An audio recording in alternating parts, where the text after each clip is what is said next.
Channel நண்பர்களுக்கு வணக்கம். நம்முடைய சேனல்ல நெறைய பேர் ஏன் இப்ப ரோசி வீடியோஸ் போடுறதில்ல? அவளுக்கு என்ன ஆச்சு? அப்படின்னு சொல்லிட்டு கேட்டிருந்தாங்க. உண்மையிலேயே ஒரு மிக கஷ்டமான, சோகமான செய்தி என்ன அப்படின்னா, அவ இறந்து போயிட்டா. அதனால தான் பார்த்தீங்க அப்படின்னா, இத்தன மாசமா நான் வீடியோஸே அவள பத்தி போடவே இல்ல.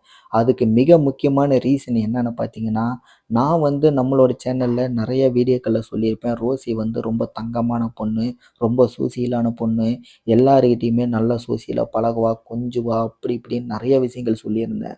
அந்த அளவுக்கு நான் பாசமா வளர்த்ததுனாலயே என்னமோ, அதே பாசமே பார்த்தீங்க அப்படின்னா, அவளுக்கு எமனாவும் மாறி போச்சு. ஏன்னா, பக்கத்து வீட்டுக்கு திருட வந்தவன், இவ ரொம்ப பாசக்காரி. இவள அந்த இடத்துல தாண்டி போய் ஒரு இடத்துல திருடணும் அப்படின்னா, ஏன்னா திருடனுக்கு தெரிஞ்சிருக்கு இது கடிக்கிற நாயின்ட்டு. ஆனா, இவள பத்தி கொஞ்சம் விஷயங்கள் எல்லாம் தேடி இருக்கான். ஏன்னா, நான் இவள எப்பவுமே கட்டுனதே கிடையாது. வீட்டு வாசல்லயே தான் படுத்திருப்பா. இதையெல்லாம் பார்த்துட்டு தான், இந்த நாய மீறி நம்ம போகணும் அப்படின்னா, அதுக்கு என்ன வழின்னு கண்டுபிடிக்கும்போது, இவள கொல்றது வழின்னு கண்டுபிடிச்சிருக்கான். ஆனா, அது எப்படி கொல்லணும் அப்படின்னு சொல்லிட்டு யோசிச்சு பார்க்கும்போது தான், இவ ஒரு பாசக்காரி. இவளுக்கு ரோசின்னு சொன்னாவே இவ உடனே கொஞ்ச ஆரம்பிச்சுருவா அப்படின்னு சொல்லிட்டு எல்லா விஷயங்களும் அவன் தெரிஞ்சுக்கிட்டதுக்கப்புறம், என்ன பண்ணியிருக்கான், கறியில விஷத்த கலந்து ரோசிய கொஞ்சற மாரி ரோசின்னு பேர சொல்லி கூப்பிட்டுருக்கான். அந்த பாசம் தான், அந்த நம்பிக்கை தான் பார்த்தீங்கன்னா, இவள சாகர அளவுக்கு கொண்டு போயிடுச்சு.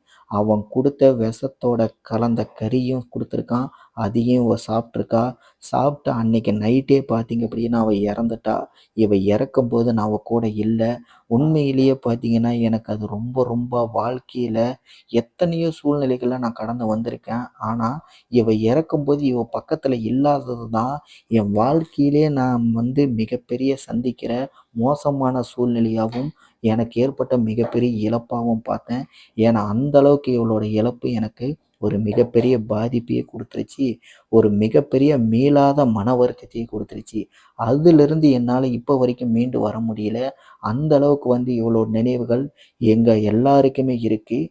இதே மாரி இவள மாரியே இன்னொரு குட்டி புடிக்கலான்னு பார்த்தாலும் கூட, இந்த குட்டிய குடுத்த அம்மாவோட ஓனர் கூட, ரோசி மாரி ஒரு பொண்ணு இதுக்கு மேல கிடைக்குமான்னு தெரியல. இவளோட அம்மாவால கூட பெக்க முடியுமான்னு தெரியலையே ப்ரோ. நான் என்ன பண்ணுவேன் அப்படிங்கிறாரு. ஏன்னா, ரோசி பத்தி எல்லாருக்குமே தெரியும். அந்த அளவுக்கு இவ ஒரு அற்புதமான குழந்தை அப்படின்ட்டு. இத பத்தி நீங்க என்ன நினைக்கிறீங்கன்னு கீழ கமெண்ட்ல தெரியப்படுத்துங்க. மறக்காம நம்ம சேனல சப்ஸ்கிரைப் பண்ணுங்க. நன்றி, வணக்கம்.